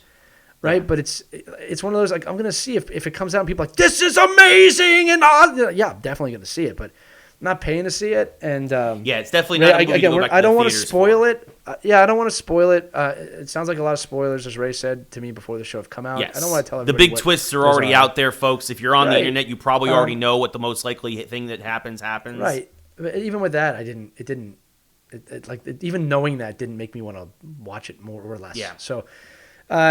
Again, Godzilla and Kong, or Gojira, as he should be called, but, we screwed that up. Gojira versus Kong. Jury's out. I want to know what you think, though. Is this a monster movie that you've been waiting to see? Are you excited about it, or are you just kind of taking it in swing, and we'll see what happens? Yeah, no, for sure.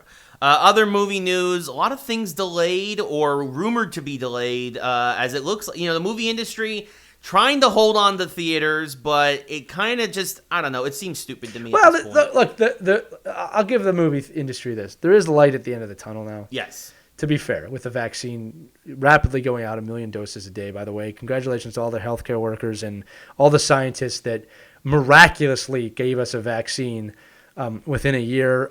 People talk about, I have to say this, Ray, I'm sorry, but people talk about how bad this year has been and stuff, but one of the miraculous things of this year is how quickly a vaccine was created and disseminated to the human public. It has never done anything this fast. We could have been looking at years of this. Yeah. We still may in terms of a seasonal disease, but I have to give a shout out. The fact that we have a vaccine that quickly is incredible. So it's light at the end of the tunnel for the movie industry.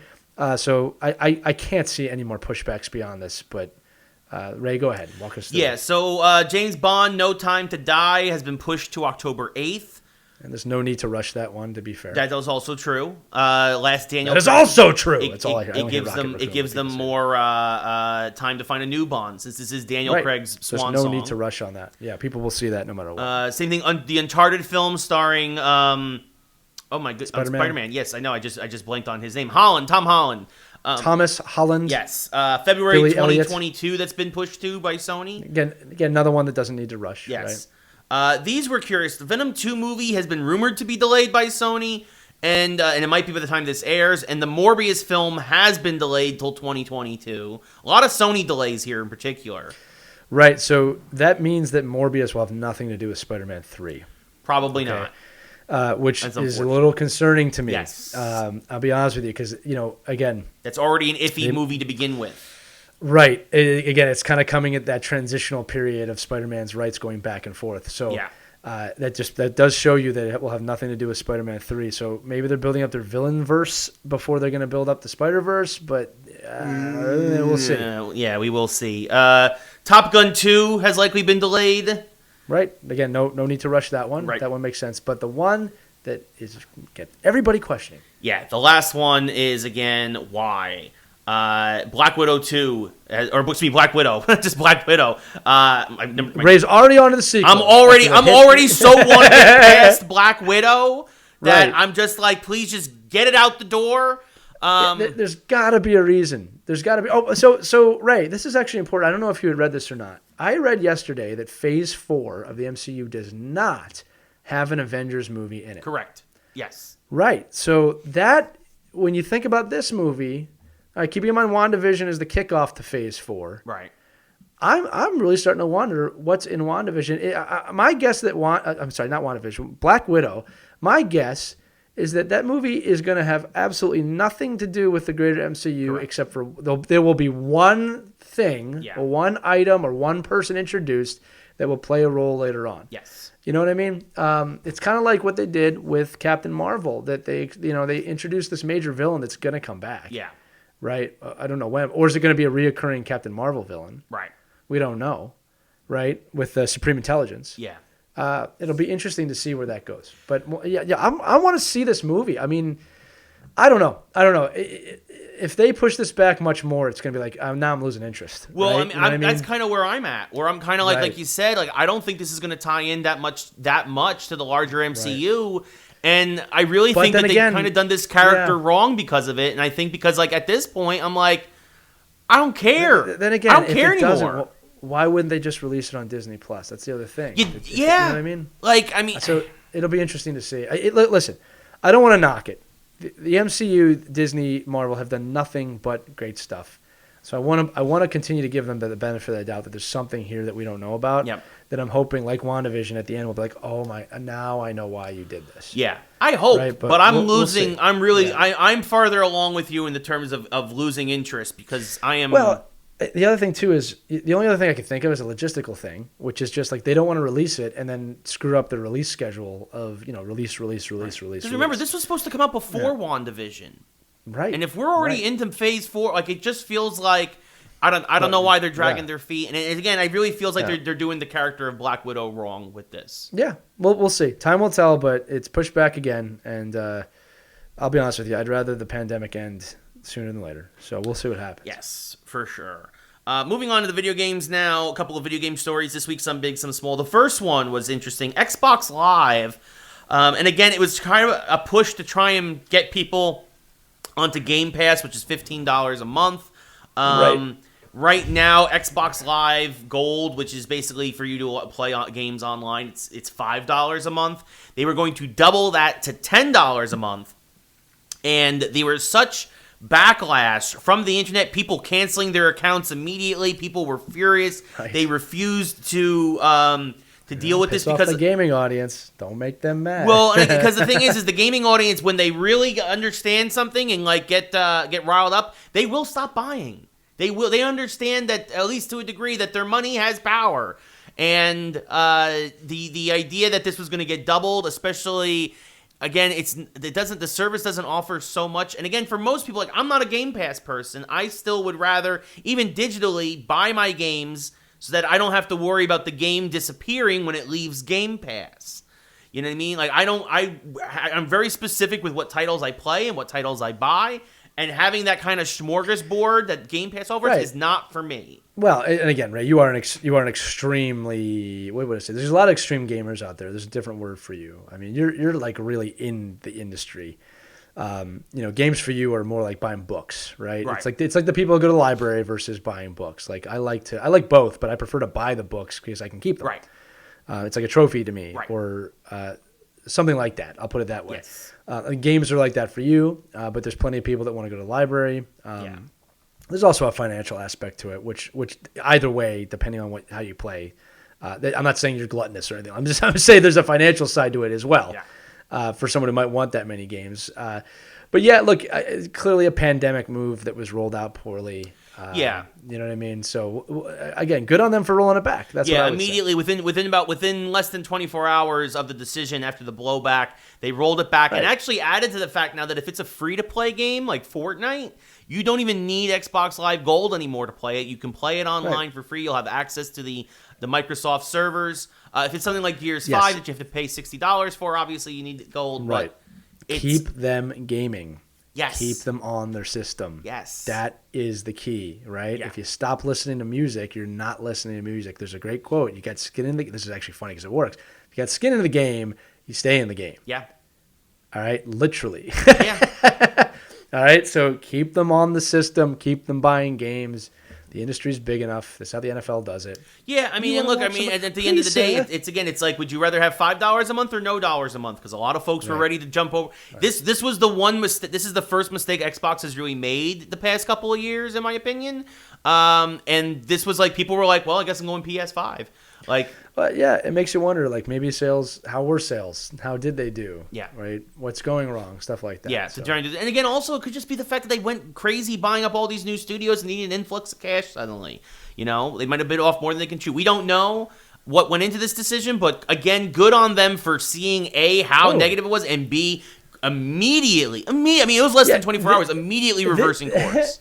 This is the equivalent of an official referee or an umpire overturning their own call. Yeah, going to replay and being like, nope, he was out of bounds, no touchdown. But on their own, not because there's a challenge. Yeah. Well, although there was kind of a challenge, but like that, it's very rare. Yes. But it does happen. Yeah, so that was a big deal. So I guess good on Microsoft for getting it right in the end. Other big news, Konami consolidating their gaming divisions today. Sega did this a while ago, and especially when they got out of the console game, they kind of started going more towards Nintendo exclusives, although they obviously put stuff out on every system. Konami, people forget, still are making games. They still have the Silent Hill license. They still have Metal Gear. Will this mean Konami at some point will start making games again? I don't know. Does that make their gaming division now maybe more enticing for a publisher like Sony or Microsoft to buy them? A little bit. So that there is some interesting, but this isn't unusual in the gaming industry. People think like, oh, this is going to get a Silent Hill. It's like, no, that's not necessarily. It basically does make them more enticing.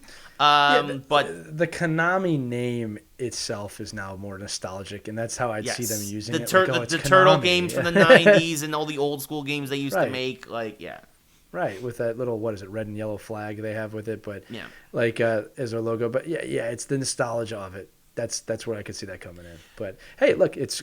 I love that we report these things on this show because you can't get them anywhere else on this show that talks about Tom Brady for 20 minutes and then Konami at the end. It's awesome. Yeah, so that was an interesting business move. So we'll see what happens. The big thing, gaming news this week, of course, Resident Evil 8 put out their new trailer, a new 2.5-minute trailer. The internet went showing how lonely people are during the pandemic. The internet went wild for the 8-foot-tall lady, the vampire villainess, Lady Demetrescu. I can't say her name. But Lady Deathstroke. Yes, not quite. Actually, let's with those just be claws, let's just be honest about it. Come on. So yeah, she's a cross. Lady Deathstroke. She's a cross between Lady Deathstroke. There's also I want to get this right. Hachisaku-sama, which is a Japanese ghost that's basically the 8-foot-tall woman. You can't say Pierre Dubois, but say that name again because I'm not even Hachisaku-sama. Damn. To be fair, I said Pierre-Luc Dubois correctly. It was Patrick Liney that I got wrong. Liney, come on, man. Right? Yeah, whatever. He plays in Winnipeg, or now he plays in Columbus, so now he matters, I guess. Canadian team matter. Win a cup in the next 30 years. Wow. What, 30 years? That's a long time. Well, I mean, it's been 28. So anyway. Since what? 92. Right? 92? 93? What team are you talking about? Any Canadian team. Oh, 93. Right, 93 was the Canadian. So there you go, 27 years, excuse me. Been a while. But yes, so The Hachisaku-sama, which of course is the 8-foot tall, Did it again. 8-foot tall demon lady in Japanese lore that basically eats children. The people are saying that she's a cross between that and I guess the Lady Deathstroke and a vampire. She has 3 witch/vampire children. It looks like that also borrowing from Marguerite from Resident Evil 7, where they can transform into... Actually, a very common vampire trait is they don't just transform into bats, they can transform into other things. So it kind of makes sense that these vampires can transform into bugs and disperse. There's werewolves, a very old-school Eastern European monster vibe. Resident Evil going back to Europe for the first time since Resident Evil 4. Got a lot of vibes from there. But yeah, there's some really fun... references to horror culture in this that you don't get other places. The other big thing is Ethan Winters, who was the protagonist from last game, a new protagonist in the series, is back. He looks like he's hunting for his child who has been abducted by the new evil organization. It looks like a lot of fun. I'm not going to lie. Oh, totally. That's what Resident Evil... Look, Resident Evil knows what it does well. Yes. And when it hits those notes, it always does well. What I was blown away from the kind of trailer gameplay stuff was that apparently the gameplay trailer is not in the game at all. So it's like they're saying that like this is something else completely. Right? I think it's just the demo. Yeah. I'm sorry. The demo is just giving you an aura of it. Yeah. What I was amazed with was the sound design. Yeah. The CGI. I mean, it looked great. Yeah. Great. And then I just love, in true Resident Evil fashion, they just can't get away from doors opening in a sadistic way. Anytime you open a door, there's just this weird kind of pause. And it's funny because I remember in the original Resident Evil, they did that to load. Yeah. Right? So opening a door would take forever for those of you who played the very first Resident Evil. Now they use it as a scare as tactic. As a tension builder. Right? And it's so well done. But I love in the demo, like you have to pull these like pliers out of someone's back in a torture chamber and use them to cut wire. They just do it so well. Like I said, I'm not a huge horror fan, but Resident Evil is the gold standard by far. Nothing in gaming for sure, yeah. Right. And of course, I love what people were saying on the internet. Of course, it's only a matter of time before the Hachisaku-sama turns into a giant vagina with tentacles and attacks you as the final boss. So let's be honest. Right. That's what happens in Resident Evil, whether it's Birkin, whether it's Nemesis, whatever it is. Right. That's what typically happens. Even Wesker does that. It's something. Yeah, I'm pretty sure. Right, like exactly. Like end. It's right. They're bioorganic weapons and they become monsters. Resident Evil.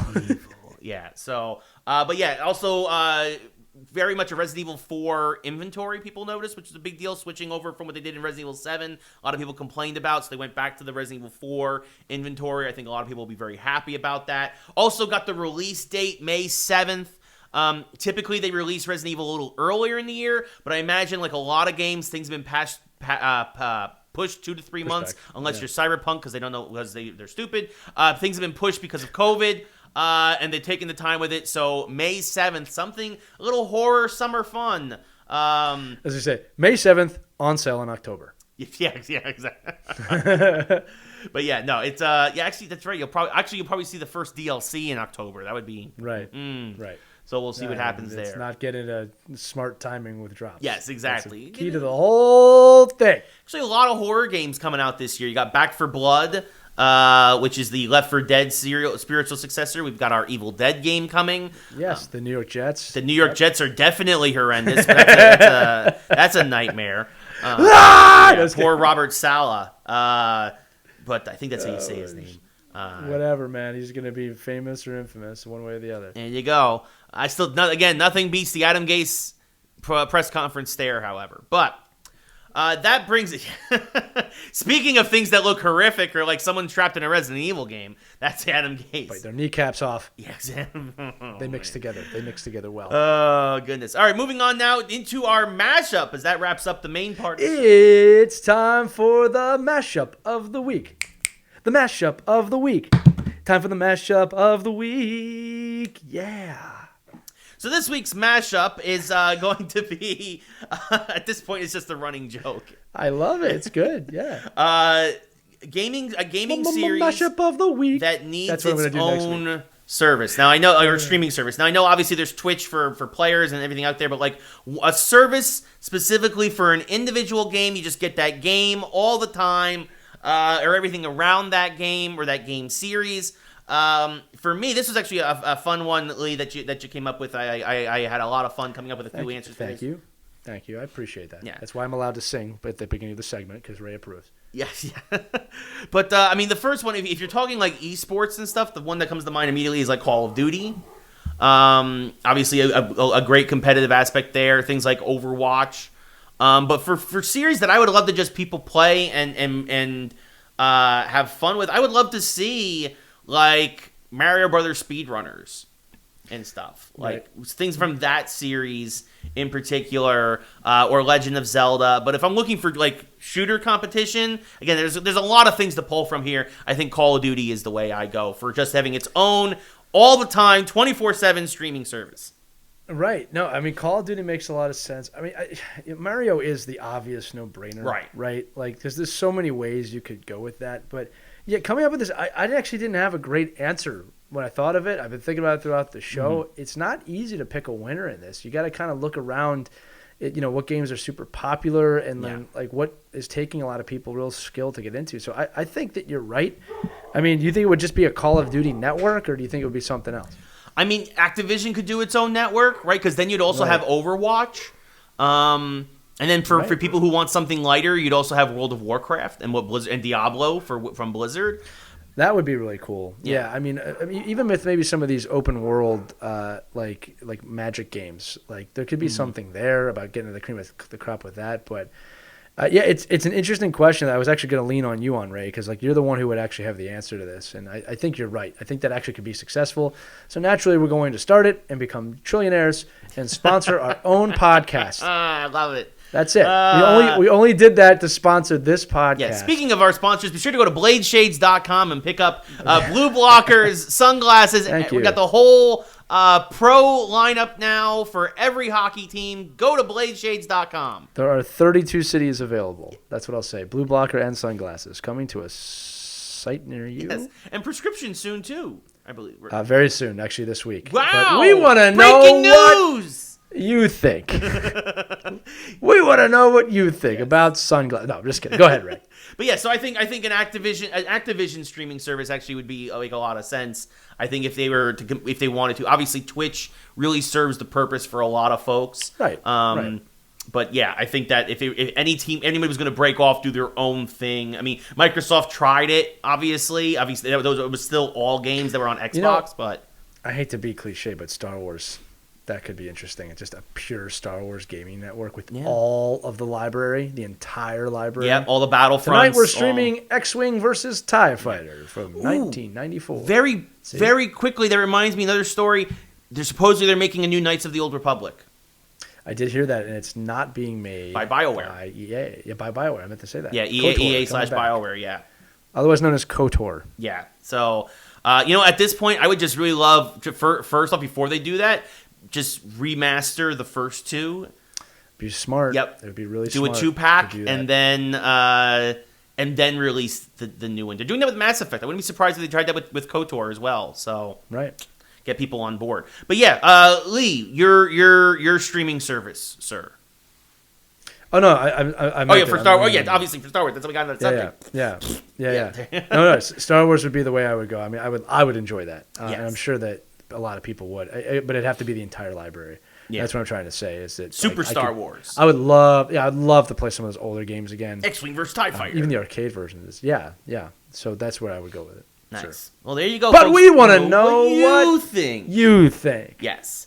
No, let us know below. Obviously, we would love to hear from you guys. What gaming series or maybe a gaming company could probably branch off and have their own exclusive streaming service or 24/7 kind of network on demand kind of thing? We want to know what you guys think. We would love to hear from you, as always. Mashup of the week. Yes, and this was a tight hour 45 from us. This used to be long for us in the early days. I know. Now it's quick. Before the light times. Before the empire. No, thank you all for listening today. This is a fun show. Obviously, look forward to next week. We'll do WandaVision episode 4. Yes. We'll fully look into the Super Bowl. There'll be some other sports. I actually have a really good NHL section next week because things will start to flesh out a bit. Yes. And I'm sure that the geek gods will continually bless us with more things to talk about. Thank you so much for listening. Make sure you tell your friends if you're enjoying it, and check us out on streamlaunch.io Friday nights. Yes, and also don't forget, now we've also transitioned over from SoundCloud to Buzzsprout, so that's a new service you can find us on. But otherwise, as usual, wherever you get podcasts for the most part, iHeartRadio, Apple Podcasts, Google Play, we are there. If you have any issues, if you're like, hey, you're not on this whatever it may be now, let us know. Again, we're transitioning, so we want to make sure none of the episodes get lost in the transition. Yeah, you can always go to the website, geekswholikesport.com. Yes. Every episode is on YouTube there and Buzzsprout and any place else you could find it. But as Ray said, if you find a place we're not on, let us know. We'll get on there for you. Yes. And of course, always join the Facebook, the Twitter, the Instagram. We are everywhere. Of course, you can follow Lee on Twitter at LeeMJ I'm at Ray Carcillo. Email us at Ray at Geeks Like Sports or Lee at Geeks Like Sports. If you want to reach out to Caitlin, our producer, Caitlin at geekslikesport.com. Why not? But yeah, thank you everybody for listening. As always, we really appreciate it. Until next time, for Lee, I am Ray. Thank you all for listening so much to Geeks Like Sports episode 93. We'll see you next week. Till then, take care, everybody. Hello there.